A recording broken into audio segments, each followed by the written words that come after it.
जी शेर खान जी। खान कोई कोठा रंग कीता, पागल थी गए हैं इन बैचलर संग कीता। वाह वाह वाह चिड़ी कपड़े पे सींदी है, बकरी होटल ले डाची चाह पई वाह भाई वाह वाह।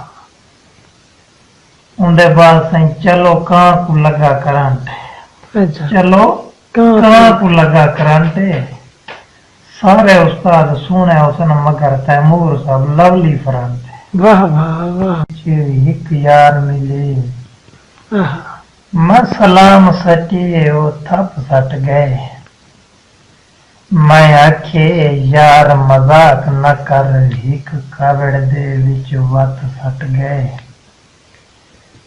मैं आखे एडा जुल्म न कर, मेरी चेल च जोर दी लत सट गए। अच्छा, जमशेद खां एडा चुस्त चलाक हा यार मेरा, मडे जुड़दे ताई छी सत सट गए। वाह वाह वाह।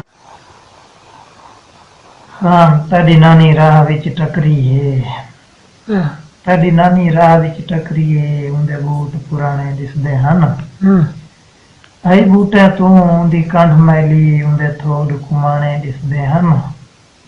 आई शेरो भुख दी मारी ओ कुबे रिदवाने दिसदे हन। वाह भाई वाह। एक बंदा डिठम दूर कनू खड़ा रोड ते बीन फुकेंदा हा। मैं समझे मामा बूशो सी कुछ नक्शे में देंदा हा।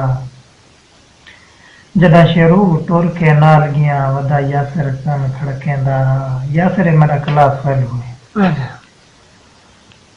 ये महकमा हुस्न दा जागली अफसर इंदे अंदर एक ही फैक्ट है।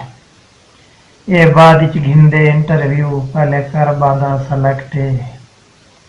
मैं इश्क च एमए कीती है, मेरी हर डिग्री परफेक्ट है।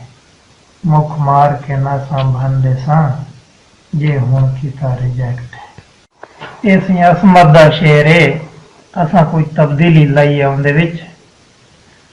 जेकर कुछ गोलना चाहनी नखरे रोलने पोसन, जेकर कुछ गोलना चाहनी नखरे रोलने पोसन।